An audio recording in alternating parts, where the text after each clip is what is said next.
Ang Pilipinas ngayon. Narito na ang pinakamainit na mga balita na nakalap sa bawat sulok ng bansa. Ihahatid sa bawat Pilipino saan man kayo sa mundo. Ang Pilipinas ngayon. Pakinggan ang bawat kaganapan sa bawat lalawigan. Ito ang Pilipinas ngayon.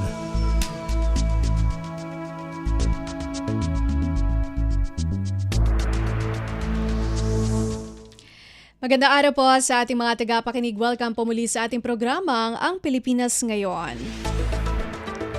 Napapakinggan po ninyo saan mang bahagi ng mundo sa pamamagitan ng ating himpilang radyo, Pilipinas World Service ng Presidential Broadcast Service. Napapakinggan po tayo sa Radyo Pilipinas World Service audio streaming sa inyong mga PBS receiver app at sa Radyo Pilipinas World Service official Facebook page at YouTube channel. Siyempre, mas pinalawak at mas pinalakas na rin po ang nararating ng Radyo Pilipinas World Service. Napapakinggan po tayo sa ibayong dagat para sa ating mga kababayang overseas Filipino workers at seafarers sa mga sumusunod na shortwave frequencies.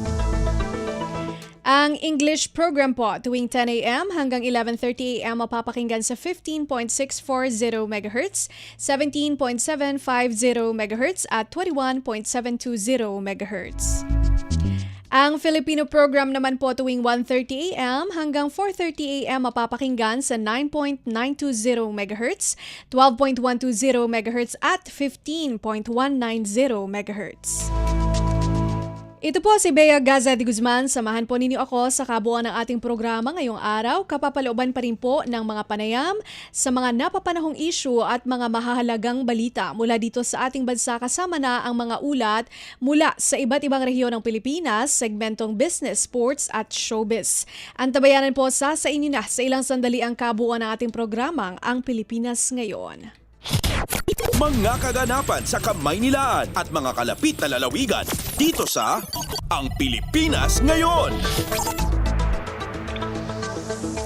Okay, sa punto pong ito ay uunahin na natin ang ating panayam dahil marami nga pong naging ulat nitong Sabado ng gabi na meron na raw pong lumabas na alleged International Criminal Court o ICC arrest warrant laban po kay Senador Ronald Bato de la Rosa. Kung kaya naman ay hihimayin natin yung mga ibang mga katanungan hinggil po dito.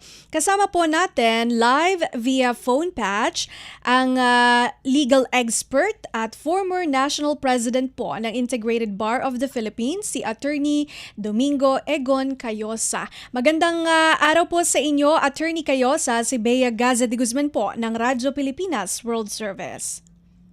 Good morning, Bea. Magandang umaga sa ating mga kababayan. Good morning po at maraming salamat po sa pagpapaunlak. Ngayon, Attorney Cayosa, pwede niyo po ba kaming i-educate? Ano po ang inyong pananaw sa pagpapatupad po nitong alleged arrest warrant ng International Criminal Court o ICC laban kay Senator Bato de la Rosa? Ano po yung magiging basehan sa pagpapatupad ng arrest warrant, if ever? Malamang merong maari at malamang merong arrest warrant sapagkat matagal na isa publiko ng ICC yung kanilang findings na maliban kay dating Presidente Duterte na nasasakdal for crimes against humanity dahil dun sa drug war, yung tokhang ba, yung pinagpapatay na lang nila yung mga suspect na hindi na dumaan sa trial proseso, no? So, naglabas na rin sila ng kanilang ruling na finding na meron siyang mga co-perpetrators. Okay. So, maaari na yun ang basehan ng warrant of arrest na ilalabas ng ICC. Kaya lamang po, hindi natin malalaman yon sapagkat as a rule and policy, hindi naman sinasa publiko ng ICC ang kanilang warrant of arrest. For one practical reason, pag yan nalaman ng buong sambayanan, di magtago na yung aarestuhin. So hindi ho naman inaanunsyo yan. Kagaya din ng mga warrant of arrest na binibigay ng mga hukom. Malalaman mo na lang yan pag aarestuhin ka saka ipapakita sa yung warrant of arrest. So, hindi natin alam kung hearsay yan, hindi natin alam kung meron o wala. But what is definite is that the ICC, when it issues a warrant of arrest based on probable cause involvement nga dito sa drug war, hindi ho yan isa sa publiko. So hanggang ngayon, lahat tayo, speculation lang. Malamang, pati si Senador Bato de la Rosa, meron na rin siguro siyang impormasyon, kaya siguro nagtatago siya ngayon. Opo. Speaking of, dahil ito po ay sabi nga non-public at selyado ng ICC, may pamamaraan po ba para talagang ma-validate natin na ang existence nito, Attorney Cayosa? But meron ho, sapagkat pag naglabas ho ng warrant of arrest ang ICC, maaari nilang i-request yung gobyerno na ipatupad yung warrant of arrest. No? Pangalawa, pwede rin hong idaan nila yan sa Interpol, yung international samahan ng mga police forces. So, kung yan ho is a validly issued warrant of arrest by the ICC, which is international body, no, a global body, obligasyon din ng Interpol na i-refer yan. So, ang kooperasyon ng bawat local gobyerno o national government with the Interpol is based on another treaty. Yung convention ho sa Interpol. Kasi halos lahat ng mga bansa sa buong mundo, nagkaisa sila sa Interpol, nagkapirmahan ng kasunduan na kung merong law enforcement activities, merong warrant of arrest, halimbawa, na validly issued by one jurisdiction, maaaring gamitin yung Interpol, yung ugnayan doon, para patulungan na mahuli yung fugitive from justice o yung wanted sa warrant of arrest. So malamang, dalawang pamamaraan, either directly with our government or with the Interpol, at magkaiba ho ang basehan yan. Yung sa Interpol, it's another convention. Doon ho naman sa ating gobyerno, meron kasi ho dun sa Rome Statute yung residual obligation na tinatawag. May provision kasi doon na kahit kumalas ka na, you have a residual obligation to cooperate with respect to investigations and processes that started bago pa kumalas ang bansa na yan. So, ganun ho, dalawang basehan. Depende ho kung saan nila ipapadaan yan. But definitely, malalaman at malalaman natin, hindi naman verbal yan, may nakasulat. But it is in confidence, kung mga top secret yan. Okay. Attorney Cayosa, speaking of Interpol at saka yung proseso dito, sir, sapat na po ba ang pakikipagtulungan sa pamamagitan ng Interpol o kailangan pa rin po munang dumaan sa local courts ang isang ICC warrant bago po ito maipatupad sa Pilipinas? Sa tingin ko hindi na. Kasi meron ho kasi tayong local law, ginawa ng Kongreso natin. If I'm not mistaken, that's more than 10 years ago. Yung ginawa ng Kongreso na the law against crimes against humanity. At nakalagay dun sa batas, that is our local law. Pag nakalagay ko sa isang section ng batas na yan, ginawa ng ating Kongreso, na kung merong ibang korte, international body, that has taken cognizance of a crime against humanity involving Filipinos, halimbawa, then ang option ng gobyerno natin, pwedeng isurrender yung nasasakdal. Okay. So yan ho ay nasa local law natin mismo. Okay. So maaring yun ang gamiting basehan, kagaya nung pag-aresto kay pag-surrender kay dating Pangulong Duterte, yun ho ang ginawang basihan ng ating pamahalaan para isurrender siya dun sa ICC. Pero Attorney Cayosa, marami din pong nagsasabi na hindi daw po pwedeng arestuhin si Senator Bato habang may session ng Senado o habang nasa loob siya ng Senate premises. Totoo po ba ito, Attorney?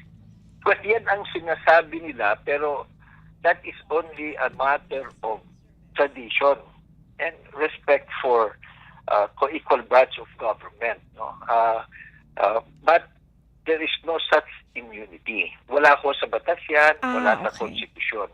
Pangalawa, alalahanin natin, kung ang nag-issue ng warrant of arrest yung International Criminal Court, hindi ho yan local court. So hindi ho masyado relevant yung respect for a equal branch of government. Kumbaga tradisyon lang ho yan, courtesy lang. At hindi naman absolute. Para lang hindi magulo yung session, wag mo nang arrestuin. But eventually, pagkatapos ng session, edi huhulihin siya. Hindi naman ho siya pwede magtago na lang dun sa Senado. Hindi ho tama yon. Wala na ho sa rules yan, wala na rin sa tradisyon. At wala nang legitimate reason. So, pangalawa, ibahin ho ang trato dito sa warrant of arrest ng ICC because it doesn't come from a local court, Philippine court, but it comes from international body like the ICC. So medyo mas mabigat ho yan at maaring merong mga diplomatic repercussions kung pinapakita natin sa mundo na mismo ang Senado natin, we are coddling a fugitive from justice from the international court. So yun ho yung mga kinakailangang balansehin ng liderato o mga senador pagdating ng panahon na aarestuhin nga siya. Siguro just for the courtesy, para lang hindi guluhin yung session. But after the session, pagtapos na, pwede na ho siyang arestuhin. Okay, so hindi absolute. Una, dahil wala naman po ito sa batas at kumbaga courtesy lang ito. Ikalawa, itong ICC ay hindi siya local court. So international po siya. So magkaiba po yun. Attorney kayo, sa ito naman po, sakali po maipatupad nga po yung ICC arrest warrant katulad ng nangyari po kay former President Rodrigo Duterte, ano po yung maaaring legal implications nito? Ang mangyayari ho ay pag na-aresto siya, dadalhin siya dun sa ICC. Kasi ganoon naman ho yung warrant of arrest. Okay. Kahit yung sa local jurisdiction, kung saan yung korte dadalhin na nag-issue ng warrant of arrest, dun ho dadalhin yung fugitive from justice o yung akusado. So, malamang dadalhin din ho yan sa The Hague kasi dun ho yung korte na yan, international court. So kagaya din ng dating Presidente Duterte, dadalhin siya sa The Hague at maaring susubukan din niyang mag-post ng bail, mag-petition for bail kasi ho yung penalty dito sa napakaraming patayan, crimes against humanity, capital punishment. So kailangan hindi ho automatic yung right to bail. Okay. Ngayon, depende niya, magpe-petition yan, ibigin din ng ICC kung may rason o kaya walang tinatawag na flight risk. Yung bang pag pinakawalan mo yan habang linilitis, baka hindi na magpapakita. Ayun na magtatago ulit. Yun so, na nga. Yun, ngayon pa nga, hindi pa sa na-aresto, nagtatago na siya. So, baka mas lalo na, di ba? So, yun yung mga konsiderasyon na pakikinggan at susulihin at babalansahin ng ICC kung sakali mag-petition for bail siya. But what is definite, kagaya din ni dating Pangulong Duterte, he will be given due process. Sasagot siya dun sa nasasakdal, magpa-participate siya doon, naayos ho naman yung kulungan doon, at very particular naman ng ICC at sa mga human rights ng mga akusado. Hindi ho naman yan yung kagaya nung nangyari sa Tokhang na pinagsuspetsahan ka lang na drug dealer o drug user, patay ka na. Ito ho naman dadaan sa proseso. Magkakaroon ka ng abogado, sasagutin mo yung paratan, magpapakita ka ng ebidensya at argumento, at eventually titignan kung guilty or not guilty ka. Okay. Attorney kayo, sa ito naman, kung sakaling maglabas ang Interpol ng red notice, obligado po ba ang law enforcement ng Pilipinas na arestuhin agad ang senador o may laya po ang pamahalaan na tumanggi? Well, it is our contractual obligation. Kasi nga, treaty yan .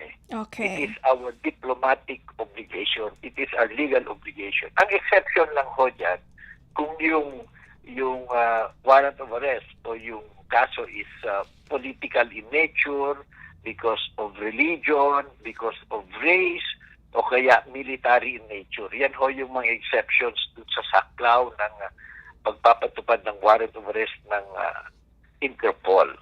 So, kung kung ang kasalanan naman yung malawakang pagpatay ng mga drug suspects, hindi ko naman yan dahil sa religion, hindi naman dahil sa race o kasarian, hindi naman political, o kaya hindi naman military measure. So malamang ipapatupad yan ng ating pamahalaan. Lalo na ngayon, di ba? Marami rin tayong kailangan na tulong ng Interpol kasi nga yung ibang naakusahan na mastermind daw o big fish dyan sa corruption scandal, Yes. nagtatago na sa ibang bansa. Kaya Kung nga. hindi tayo mag-cooperate sa Interpol, baka hindi rin tayo tutulungan dun sa paghuli dun sa mga nagtatagong mga suspect sa flood control corruption na nasa ibang bansa na. Yes, that's true. Attorney Cayosa, aling legal arresting agency po ang mag-execute ng arrest warrant kay Senator Bato, if ever? Well, meron hong coordinating unit yan, no? Sa PNP, DOJ. So, pwede hong any of our law enforcement agencies. Primarily, it will be the PNP. Now, if they need assistance ng NBI or AFP or any other law enforcement agency or agency of government, maaari ho namang tumulong yan. Because the responsibility under Interpol is a government responsibility. So, all executive units or agencies of the Philippine government is obligated to help. Okay. Attorney Cayosa, maaari bang harangin ng kampo ni Senator Bato de la Rosa ang pag-aresto kung sakali? At maaari po kayang basis ng kampo ni Senator Bato yung meron daw kasing nauna ng petisyon na inihain ito sa Korte Suprema na humihiling raw po siya ng Temporary Restraining Order o TRO na harangin ang anumang aksyon ng pamahalaan sa alleged ICC warrant. Well, tama yan. Meron na siyang pending petition sa Supreme Court. Pero from all indications, mukhang walang patutunguhan. Diba? Kasi nga, alam naman ng ating Supreme Court, yung ICC is not within the jurisdiction of the Supreme Court. That is an international court. So, absent any blatant denial of due process or blatant violation of the constitutional rights of Senator Bato or any other fugitive from justice sa ICC, hindi yan pakikilaman ng Supreme Court at hindi nila pwedeng pigilan. Okay.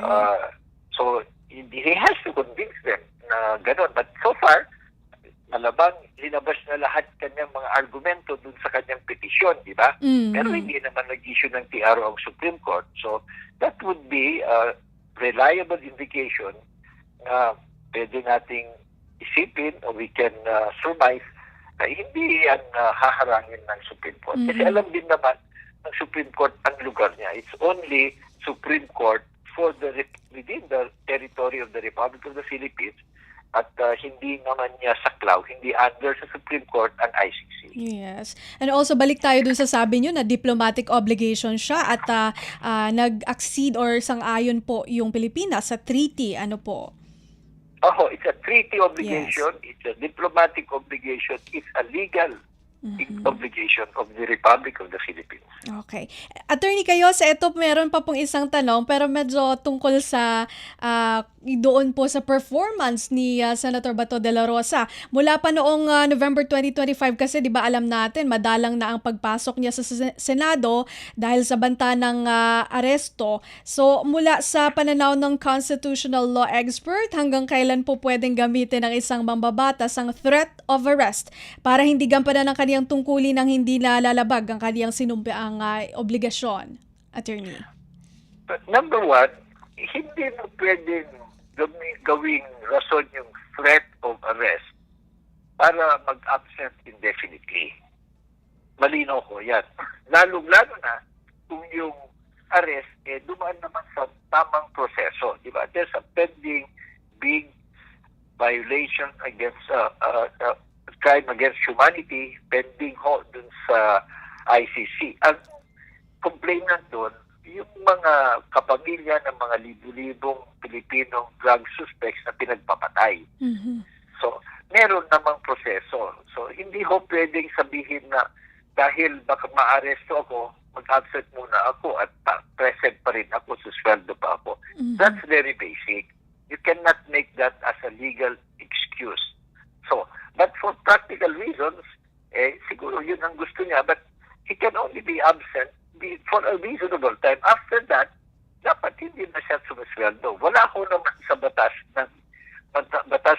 Senado. Kasi mga senador, lahat po yan, senador, congressman, pati presidente, vice-president, lahat ho ng nasa gobyerno, sila ay empleyado ng taong bayan, empleyado ng republika. Simple lang ho yung patakaran. Ikaw ay nabibigyan ng sahod o salary at allowances habang nagtatrabaho ka. So ngayon, masyadong matagal na ho siya. Maintindihan natin na sabi niya nung una, hindi, nakakausap ko naman ng staff ko at nagagampanan naman nila. Tama ho yun, pero eventually nakita natin nung budget hearing, wala siya. Committee chair siya, hindi na niya nagampanan. Ang dami ng... So, pati na ho yung mga bumoto sa kanya, it is unfair to them kasi wala na siya doon para magsalita para sa kanya.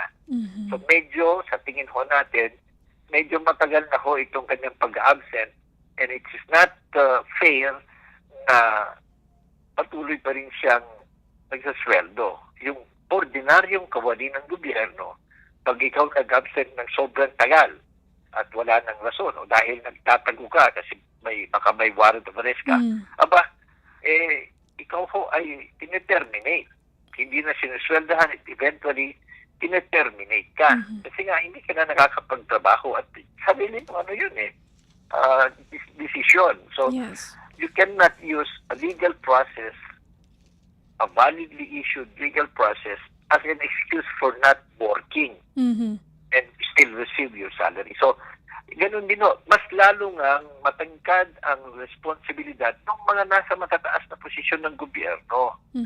So sila dapat ang nangunguna na magtrabaho. So sa tingin ko, maganda na pinag-uusapan ngayon ng mga senador kasi nga ho, public officials are always accountable to the people. Pag tumatanggap ka ng sweldo mula sa kaban ng bayan, dapat nagtatrabaho ka, nagpapakita ka.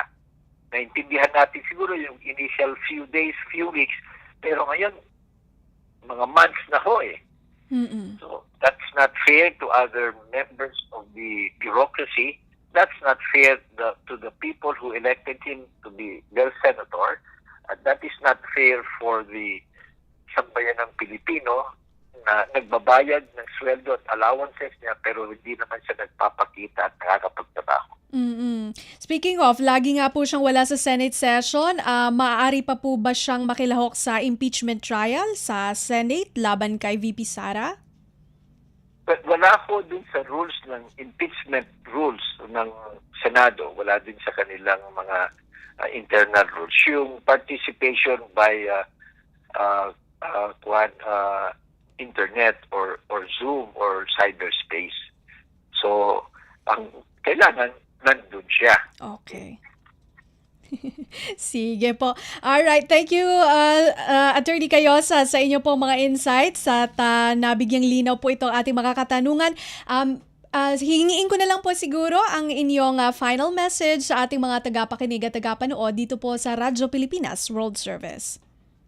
Maraming salamat sa inyo at maganda ho sa ating mga kababayan na ililiwanag ang mga ito para hindi lang ho kayo makikinig at nagpapaniwala dun sa mga trolls at mga vloggers o mga legal opinion na kung minsan hindi na ho tama at hindi totoo. So maganda na yung mga legitimate media practitioners with their ethics ginagampanan nyo inyong role para ho mas maliwanagan ng ating taong bayan. Tayo naman ho bilang resource person, wala tayong kinikilingan, wala tayong prejudgment. Ang ating pinapaliwanag lang, ano ho ba ang totoo sa batas? Para sa ganon, maging mas malinaw at mas guided ang mga desisyon o pag-iisip ng ating mga kababayan. Maraming salamat po Attorney Cayosa sa inyo pong oras at mabuhay po kayo. Maraming salamat. Magandang araw po sa lahat. Magandang araw.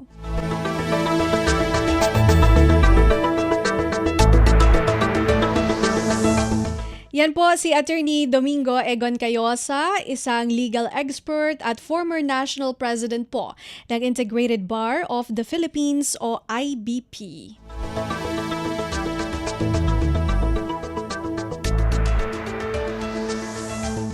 Sa pagpapatuloy po ng ating balitaan, narito na po ang ating mga pangunahing balita. Nilinaw ng International Criminal Court o ICC nitong Sabado ng gabi na walang inilalabas na public arrest warrants kaugnay ng hawak nitong kaso sa madugong war on drugs sa Pilipinas. Isinagawa ng ICC ang pahayag matapos kumalat ang mga ulat na naglabas ng warrant of arrest laban kay Senador Ronald Bato de la Rosa at inabisuhan na rin ang International Criminal Police Organization o Interpol. Giit ni ICC spokesperson Orion Mallet sa mensahe sa mga mamamahayag, walang pa publikong arrest warrant na ililabas kaugnay ng sitwasyong ito sa Pilipinas. Tumanggi naman si Mallet na magbigay ng komento nang tanungin kung naghain na ng aplikasyon para sa warrant ang ICC prosecution laban kay De La Rosa. Binigyang diin nitong hindi sila maaaring magbigay ng espekulasyon hinggil dito. Una nang pinangalana ng ICC Office of the Prosecutor si De La Rosa kasama ang 7 iba pa bilang sangkot sa mga serye ng patayan sa bansa noong panahon ng kampanya laban sa iligal na droga. Kumpleto, detalyadong balitaan, di papahuli sa mahahalagang kaganapan. Kamustahin ang inang bayan, ang Pilipinas ngayon. Sa iba pang pangunahing balita, binigyan diin ni Pangulong Ferdinand R. Marcos Jr. na may ilang mga hakbang na dapat gawin ng Association of Southeast Asian Nations upang matiyak ang seguridad at katatagan sa supply ng enerhiya. Ginawa ng Pangulo ang pahayag sa pagbukas ng 48th ASEAN Summit Plenary sa Cebu at sa kanyang talumpati sinabi ni Pangulong Marcos na kailangang mapatupad ng mas malakas na koordinasyon at maglalatag ng mas matatag na paghahanda upang masiguro ang oil supply resiliency.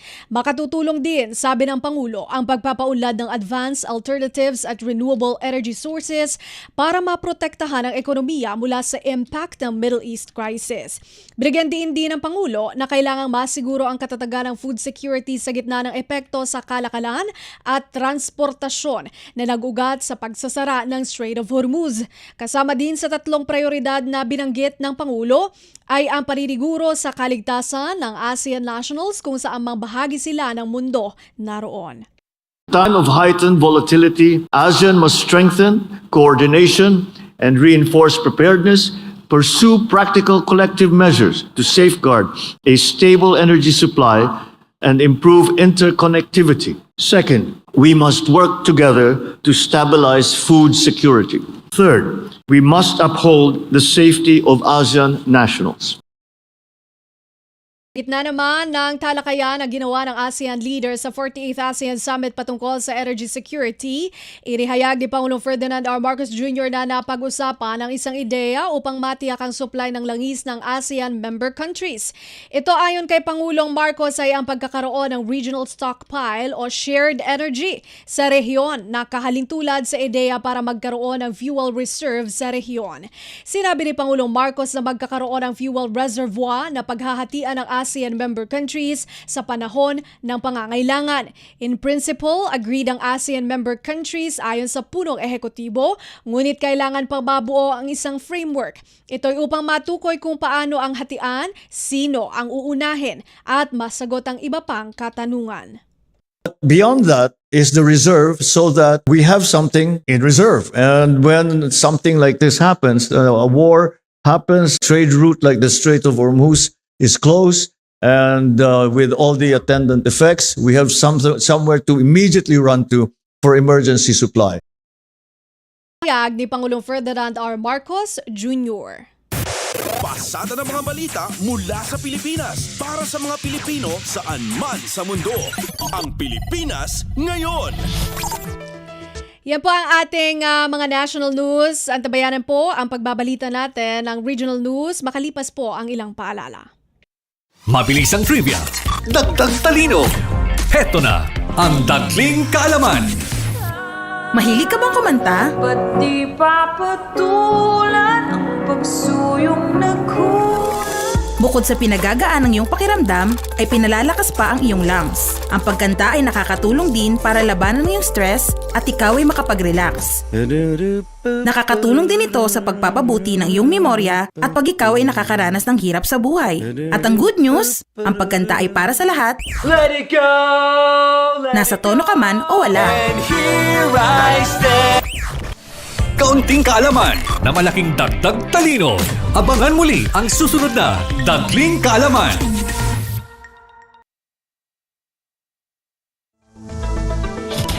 Balita mula sa lalawigan sa bawat rehiyon ng ating bayan. Dito sa Ang Pilipinas Ngayon. Narito na po ang mga balita para sa ating regional news ngayong araw na ito. Mahigit 500 4Ps sa Cagayan nag-exit na sa pagiging benepisyaryo. Magbabalita si Dina Villacampa ng RP Tugigaraw.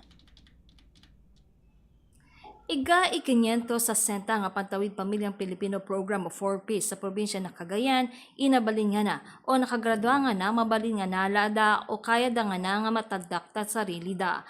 Tamensa ni Chief of Staff Felipe Bueno Jr. Yayaya representantes ni Governor Edgar Aglipay, ipangibalid da ta 4Ps kaya lamang ka dyan nga na pursina nga na ipinaka-target na programa nga mapaatan ng ipatuloy na pamilya ante mapakasta i-estado da. Nepromesa ni Buena na tuloy-tuloy lamang ipangufu na provincial government sa DSWD para mafunan ikarwan paganga na babata nga pamilya. Nagkagigapan ni DSW Regional Director Lucia Ala na i-4Ps irata probinsya ay ari nga talakak. No ari ira ipamilya nga ganwa da ngamin ikapilan na tapeno nga metulog pa estado da. Tadatos iga nga na 16,577 na 4Ps sa Cagayan inakagradwa nga na ta 4Ps. Igagapa inakwa nga seremonyas kita nga pangi-turn over the case folder nga mangipasita nga awan ira nga nata listahan na benepisyaryo na 4Ps. Yato di balita nagafuta syudad na to gigaraw yaw si Dina to Villacampa, Radyo Pilipinas, World Service. Balita mula sa lalawigan sa bawat rehiyon ng ating bayan. Dito sa Ang Pilipinas Ngayon. 2.3 million fuel subsidy nakatakdang ipamahagi sa susunod na linggo sa mga magsasaka ng Cordillera. Si Joseph Cabanas ng RP Baguio sa balita. Makaawat iti fuel subsidy dagiti mannalon ti Cordillera nga agar-aramat kadagiti agricultural machineries tapno masulbar ti panagnato iti gastos iti produksyon gapu iti agtultuloy a panagnato iti labor cost ken presyo iti petrolyo. Sigon kini Regional Technical Director Danilo Dagio ti Department of Agriculture, dakkel apasat iti gastos dagiti mannalon ket mapmapan iti bayad dagiti trabahador isu nga importante iti mekanisasyon tapno mapabasit ti production cost iti panagmula. Kinunana aga po iti panagnato iti presyo ti petrolyo ket ngem matumet ti gastos isu a maituloy manen ti fuel subsidy program para iti sektor ti agrikultura. Nang rugi ti panangipaay iti subsidy iti 2020 iti panawan iti pandemya. Ken nagtuloy daytoy iti 2023 panawan iti El Nino tapno matulungan dagiti mannalon a naapektaran iti nangato a gastos iti produksyon. Adda iti nailatang a 2.3 milyon a pisos para iti programa no sa dinno umawat ti kwalipikado a mannalon ti 5,000 a pisos nga ayuda. Kwalipikado iti subsidy dagiti mannalon a rehistrado iti RSBSA nga addaan bukod a makinarya wenno agrenrenta iti makinarya a nakarehistro iti mechanization program ti Department of Agriculture. Damag manipod ito'y syudad iti Baguio, siya ni Joseph Cabanas para iti Radyo Pilipinas World Service. Balita mula sa lalawigan sa bawat rehiyon ng ating bayan. Dito sa Ang Pilipinas Ngayon. LGU Managed Distribution System bilang suporta sa benteng bigas meron na program ipatutupad sa San Pablo, Laguna. Ang detalye mula kay Tom Alvarez ng RP Lucena. Ipatutupad ng pamanunsod ng San Pablo, Laguna ang LGU Managed Distribution System bilang suporta sa benteng bigas meron na program ng pamalaan. Ayon sa pabalitang pamanunsod, kaugnay nito ay pinagtibay ng Sangguniang Panunsod ang isang resolusyon na sumusuporta sa nasabing programa. Nilalayo ng hakbang na ito na paigtingin ng food security sa lungsod at magbigay ng direktang benepisyo sa mga mamamayan sa pamamagitan ng paglalapit ng mura at abot kayang bigas sa bawat pamilyang San Pablueño. Makakatuwang ng LGU sa programang ito ang DA Food Terminal Incorporated, Kadiwa. Mula sa lungsod ng Lucena, Tom Alvarez para sa Radyo Pilipinas World Service. Balita mula sa lalawigan sa bawat rehiyon ng ating bayan. Dito sa Ang Pilipinas Ngayon. Disaster Response Teams ng Catanduanes Police Provincial Office o PPO handa na para sa agarang responde sa banta ng Bulkang Mayon sa Albay at sama ng panahon. Detalye mula kay Rusi Nieva ng RP Virac. Naka-standby na ang disaster response teams kan Catanduanes Police Provincial Office como pagpreparar sa posibleng epekto kan pag-alboruto kan Bulkang Mayon asin huma kan maraot na panahon. Nagkondusin in accounting ang CAT-PPO sa indang kasurog DIR o Disaster Emergency Assistance Response Contingent sa Camp Francisco Camacho sa Virac nganing syertoho na preparado asin kumpleto ang mga tauhan para sa tulos na deployment in kaso magkaigwaning emerhensya. Kasabay kainipig sa iraroman sa inspeksyon ang mga mobility asset asin search and rescue equipment kan kapulisan nganing masyerto na nasa marhay na kondisyon asin preparadong gamiton ang mga lunadan asin kagamitan na pang rescue. Sigun sa CAT-PPO, obheto kan lakdang na malikayan ang anumang aberya sa oras ng pagkukondusyon ng rescue asin iba pang life-saving operations.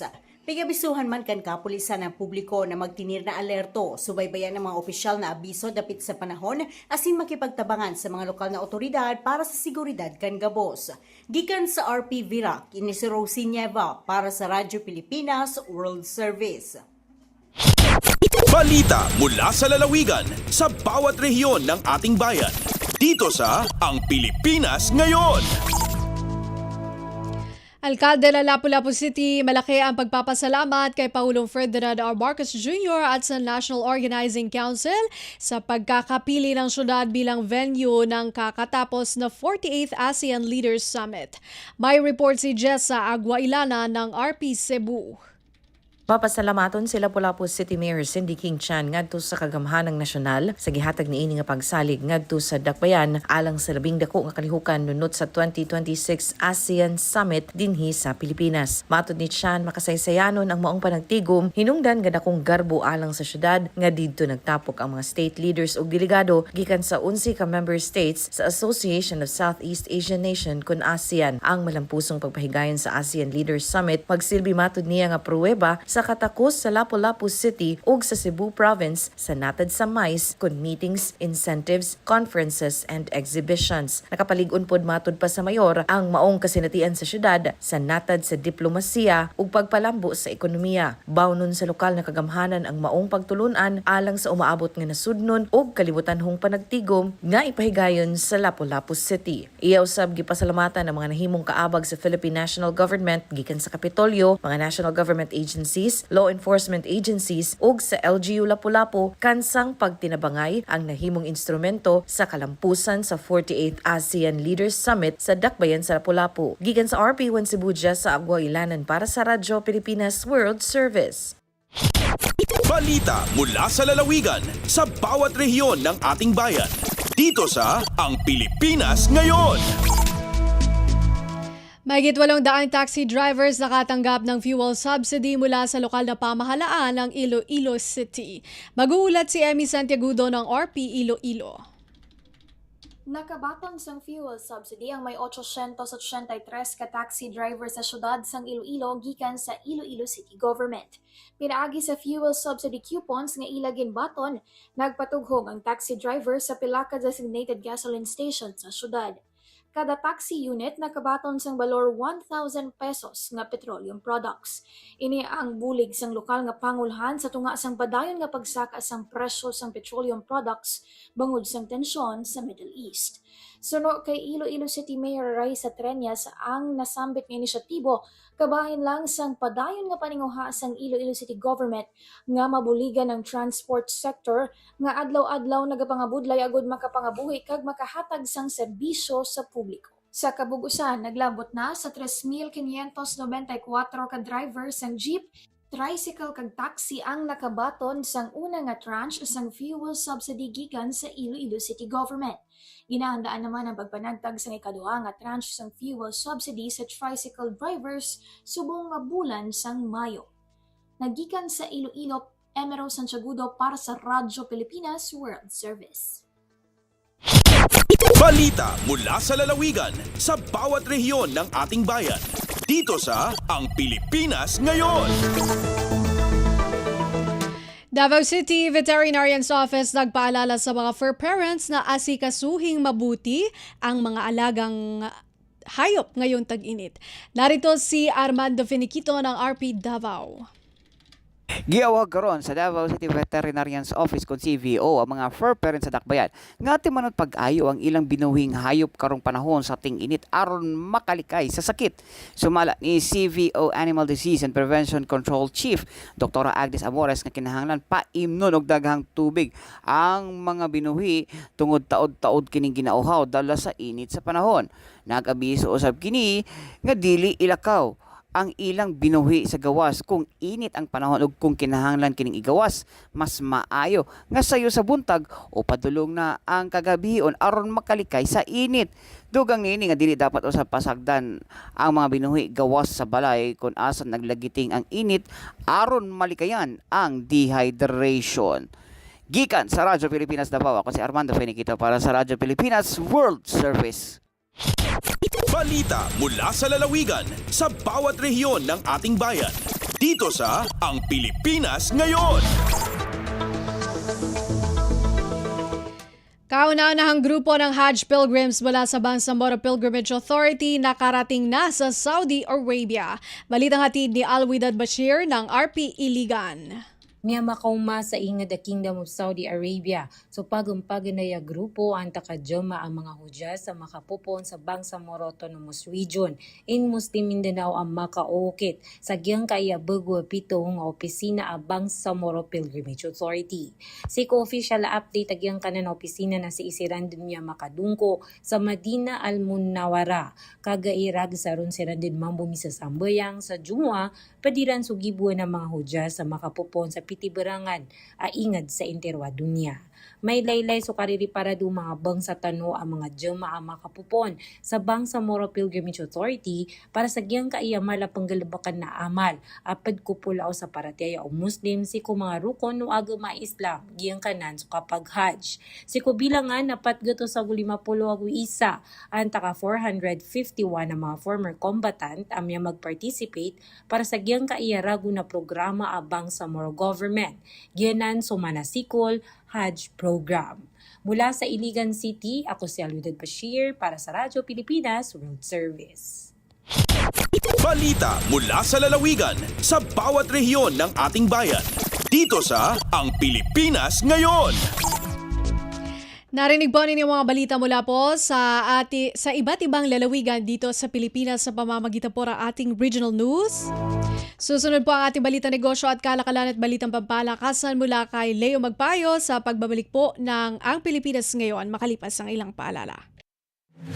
Paliwanag mo sa tao na hindi totoo yan. Dahil ang totoo, yung totoo ang dapat ninyong malaman. Nagkalat sa internet ang fake news ang o mali ng at fake news. Tinatakot niyo yung tao. what they are doing is creating panic. We say no. Yung pagkalat ng fake news. And some of it's dangerous. Sana iwasan po natin pag-spread ng fake news. At di magpapakalat ng disinformation at misinformation ang kasulukuyang administrasyon. Stop telling us fake news because you're wrong. Para sa totoo at mapagkakatiwalaang mga balita at impormasyon, Radyo Pilipinas. Lagay ng ekonomiya, kalakalan, negosyo at iba pa. Atin ang alamin dito sa Ang Pilipinas Ngayon.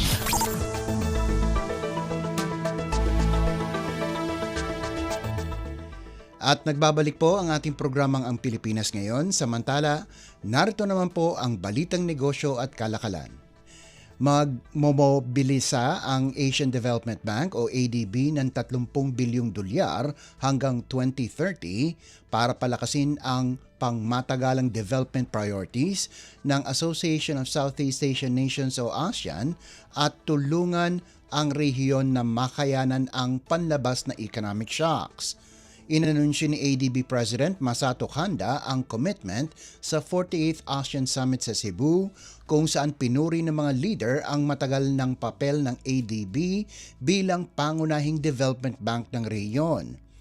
Ayon kay Kanda, humaharap ang ASEAN sa magkakasabay na krisis mula geopolitical tensions hanggang economic disruptions, kaya't mahalaga ang mabilis at matatag na delivery ng mga proyekto.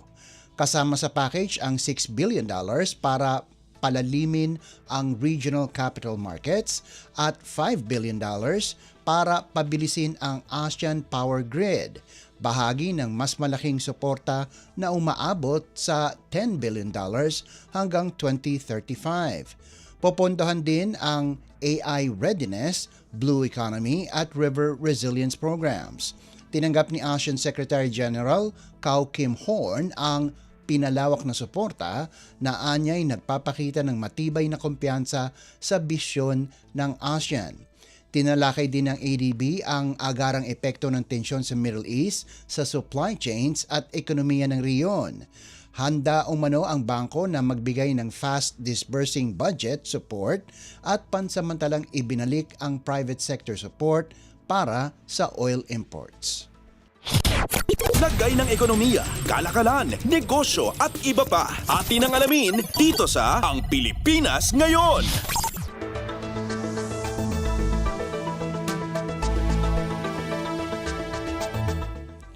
Mahigit 108,000 na miyembro at pensioner ang maaaring mag-avail ng 2.64 billion peso emergency loan mula sa Government Service Insurance System o GSIS matapos ang serye ng kalamidad sa iba't ibang rehiyon.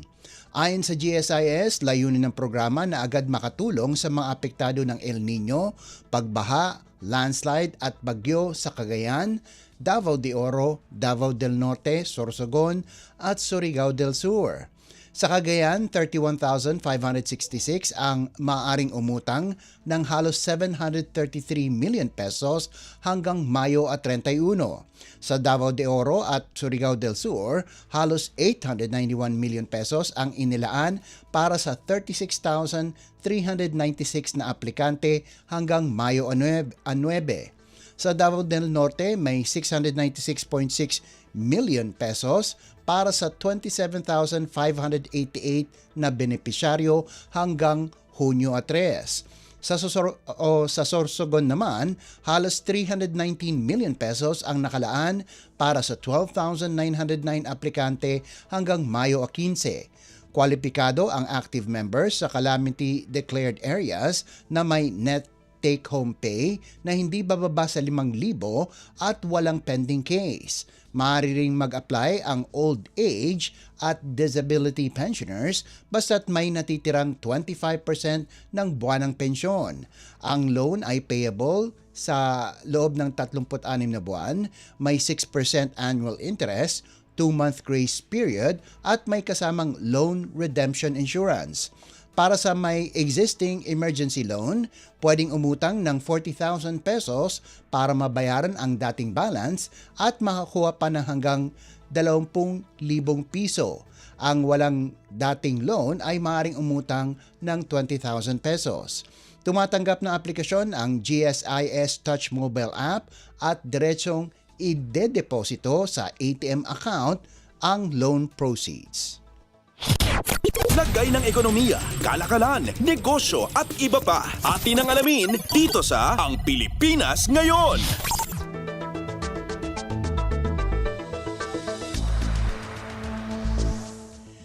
Posibleng maagang i-retiro o i-repurpose ang mga luma at hindi epesyenteng coal-fired power plants sa bansa habang pinabibilis ng pamahalaan ang paglipat sa renewable energy. Ayon sa Department of Energy o DOE, isinasailalim sa masusing pagsusuri ang performance ng mga coal plant, lalo na ang madalas magka-outage para maprotektahan ang consumer. Kabilang dito ang pagtukoy kung alin ang pwedeng i-decommission o i-convert sa mas malinis na teknolohiya, pati na ang pag-audit sa mga lumang proyekto bago pa ang coal moratorium. Giit ng DOE na nananatili ang coal moratorium na ipinataw noong 2020 at walang dahilan para ito'y suspindihin kahit may energy crisis. Sapat umano ang mga naunang aprobadong coal projects para mapanatili ang grid reliability sa ngayon. Sarado na ang window para sa bagong coal endorsements mula pa noong October 2020, maliban sa ilang exemption tulad ng off-grid areas at critical mineral processing. Binibigyang diin ng DOE na malinaw ang direksyon, malawakang pagpapalawak ng renewable energy bilang pundasyon ng pangmatagalang energy security ng bansa. Habang may papel pa ang coal sa kasalukuyang energy mix, mahigpit itong minomonitor kasabay ng agresibong pagtutulak sa mas mura, mas ligtas at mas sustainable na renewable energy. Lagay ng ekonomiya, kalakalan, negosyo at iba pa. Atin ang alamin dito sa Ang Pilipinas Ngayon. At yan po ang ating balitang negosyo at kalakalan. Samantala, antabayanan nyo naman po ang ating segmentong Sports Balita. Yan po sa pagbabalik ng ating programa Ang Pilipinas Ngayon, pagkalipas lang ng ilang paalala. Si Dingdong Dantes po ito. Quiz time muna tayo. Kapag lumindol ng malakas, ano ang dapat mong gawin? Letter A, makipagtulakan at tumakbo agad palabas ng building habang may malakas na lindol? Letter B, tuloy lang sa work. Opo, work po tayo. Opo, tuloy lang. Or letter C, mag-duck, cover and hold kung nasa loob ng matibay na bahay at hihintaying tumigil ang lindol bago lumabas ng building. Kung C ang sagot mo, good job. Duck, cover, hold muna para mailigtas ang sarili sa malakas na lindol. #panatag ang may alam. Maging panatag Pilipinas. Updates at pinakahuling mga usapin sa mundo ng palakasan. Atin ang pakinggan dito sa Ang Pilipinas Ngayon. At nagbabalik po ang ating programang Ang Pilipinas Ngayon. Narito naman po ang Sports Balita. Mabigat ang laban para kay Alex Ayala ngayong linggo, Mayo 10 sa Round of 32 ng Women's Tennis Association o WTA 1000 Italian Open sa Rome, kung saan makakaharap niya ang two-time Grand Slam champion na si Elena Rybakina ng Kazakhstan. Matapos ang 6-4 at 6-3 na panalo kontra Xinyu Wang ng China, haharap ang 20 anyos na si Ayala sa isa sa pinakamabigat niyang assignment ngayong taon, ang mas bihasang si Rybakina na tinalo sina Aryna Sabalenka at Maria Sakkari sa mga naunang torneo. Unang beses magtatapat ang dalawang top Asian players sa Women's Pro Circuit. May isang WTA 125 title si Ayala at sandamakmak na junior trophies, habang bitbit ng 26 anyos na si Rybakina ang WTA Finals crown at kamakailang Australian Open title. Kapag nagtagumpay si Ayala, posible niyang makaharap muli si Laura Siegemund na tinalo niya sa Miami Open noong Marso, o ang Czech star na si Karolina Pliskova. Updates at pinakahuling mga usapin sa mundo ng palakasan. Atin ang pakinggan dito sa Ang Pilipinas Ngayon.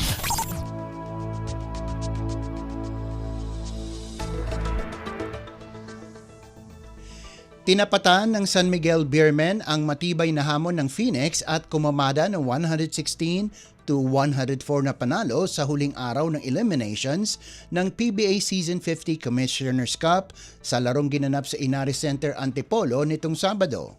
Umangat ang SMB matapos ang isang 18-6 finishing run sa fourth quarter para tuluyang makalayo at tapusin ang eliminations na may 7-5 record, habang hinihintay pa ang final placing depende sa resulta ng huling dalawang laro.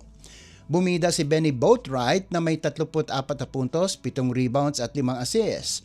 May 20 puntos si Jericho Cruz, habang nag-ambag sina Don Trolliano 13, CJ Perez 12 puntos at Junmar Fajardo na 7 puntos, ngunit kumulawit ng 16 na rebounds. Bumagsak naman ang Phoenix sa 6-6 record at posibleng pumasok bilang ika-7 o ika-8 seed. Samantala, nagtapos ng maganda ang kampanya ng Converge matapos talunin ang Blackwater 136-122. Pinangunahan ni Juan Gomez de Leaño ang Fiber Xers sa kanyang 25 puntos habang may 17 puntos at 11 rebounds si Justine Baltazar.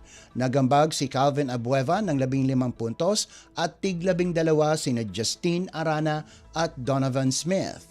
Tinapos ng Converge ang torneo na may 5-7 record, bit-bit ang ilang positibong takeaway para sa susunod na conference. Updates at pinakahuling mga usapin sa mundo ng palakasan. Atin ang pakinggan dito sa Ang Pilipinas Ngayon.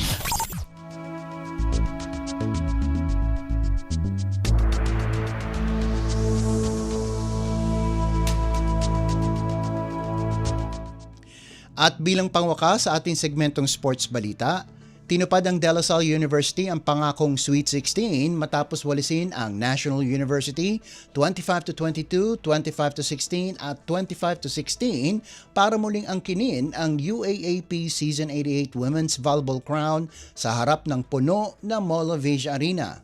Bukod sa paghiganti sa dalawang nakarang finals losses, nagtala ang Lady Spikers ng perfect season, kapareho ng ginawa ng NU noong Season 84. Ito ang ika-13 kampyonato ng Lasal sa ilalim ni Coach Ramil De Jesus.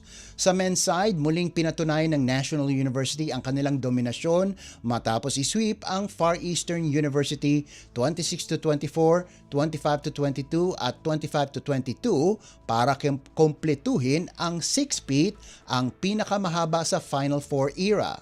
Pinangunahan ni Leo Ordiales na may 22 puntos, Jade Disquitado na may 21 puntos at Buds Budin 20 puntos ang Bulldogs na tuluyang umarangkada matapos ang dikitang first set.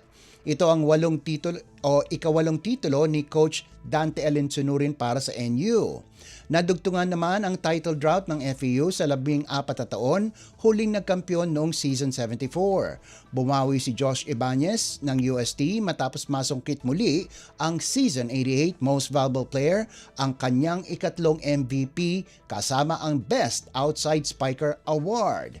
Kabilang sa iba pang awardees, Best Middle Blockers, Aiza Oseini ng DLSU at Lyric Mendoza ng FEU. Best Setter, Ariel Cacao ng FEU. Best Libero, Venny Ceballos ng FEU. Rookie of the Year, Richard Besorio ng Adamson. At tinapos ng UST Golden Spikers ang season sa bronze medal. Updates at pinakahuling mga usapin sa mundo ng palakasan. Atin ang pakinggan dito sa Ang Pilipinas Ngayon. At yan ang pinakahuling balita sa larangan ng palakasan. Ito po si Leo Magpayo. Samantala, magbabalik na po si Bea Gaza de Guzman. Updates at pinakahuling mga usapin sa mundo ng palakasan. Atin ang pakinggan dito sa Ang Pilipinas Ngayon.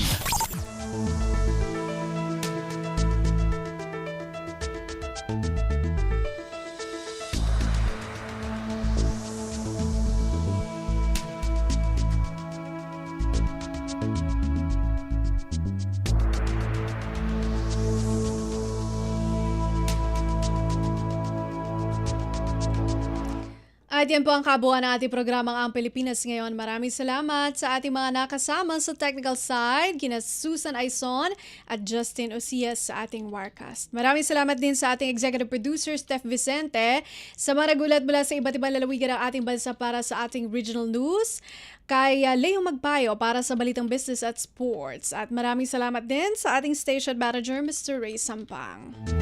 Hanggang sa susunod na edisyon ng ating programang Ang Pilipinas Ngayon, ito po si Bea Gaza de Guzman. Magandang araw. At yan ang Pilipinas Ngayon. Muling samahan sa parehong oras at alamin ang pinakahuling mga kaganapan at balita saan man kayo naroon. Ang Pilipinas Ngayon.